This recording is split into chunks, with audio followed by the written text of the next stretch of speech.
Now, let me give you some hard numbers when it comes to gun violence in this city. In the last 4 years, we've seen more than 1,800 shootings. This year alone, we have had 275 shootings with 24 fatalities. That is a 50% increase in the number of gun fatalities from this time last year. But there are countless more victims of gun violence who survive and have to live with the scars while the rest of the city moves on. Tonight, I'm going to introduce you to a woman named Amira Joseph, and she was shot at the Danzig shooting 6 years ago. This is her first media interview. In my arm, so in and out through my arm and my lower spine area.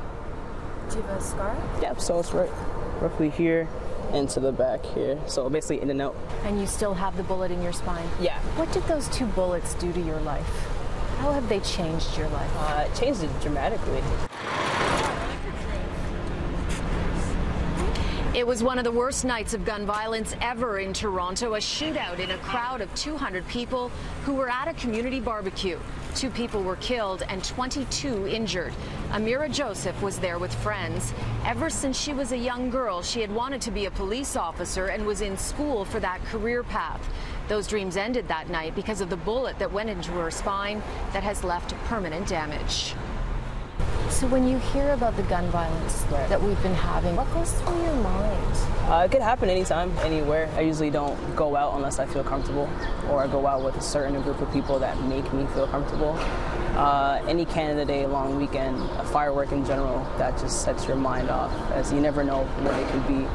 And that's my big thing. I usually don't go out around those times unless I'm with a certain amount of people that I feel comfortable. And just hearing a firework in general, you never know if it's just one or it's just 2, but the ring of it consecutively, it brings your mind back to, okay, let me relax, let me just figure out, let me take a deep breath. That will stay with you your whole life? That's definitely going to stay with me my whole life. I physically see it. I feel it every day.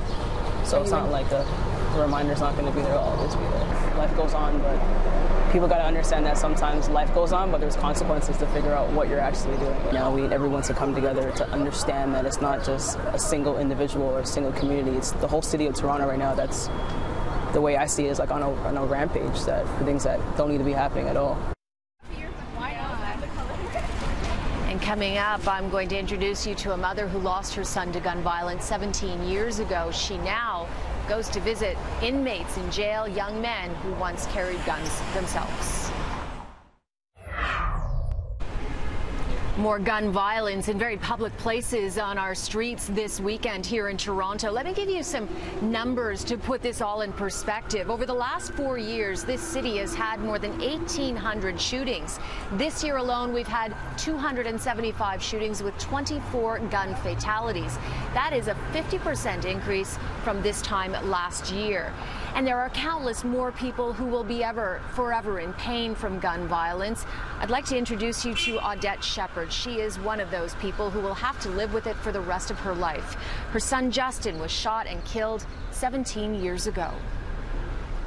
17 years, and it seems like it was just last year, because it's something that just stays with you. It's something that never goes away.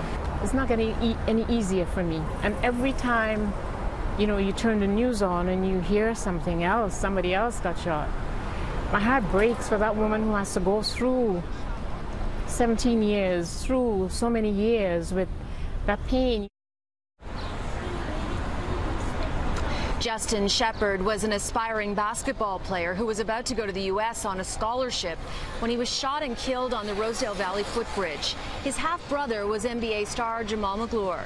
Justin's killer has never been found.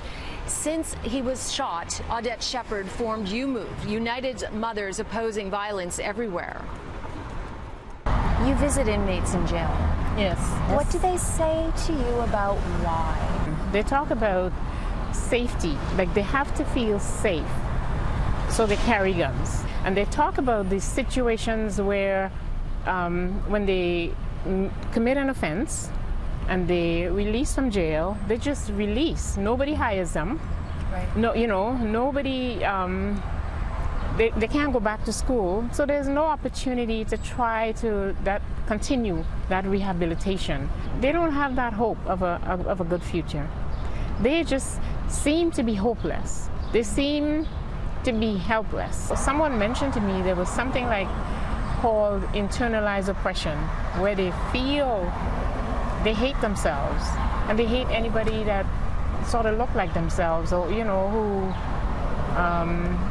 their value of their own life is so low that they don't value the life of somebody else. And do you sense that when you go into jails and talk to these young men? Yes.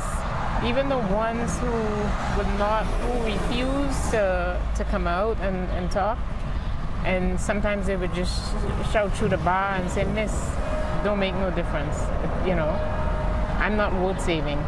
I don't see anything change. There's a saying that says, the more things change, the more they remain the same.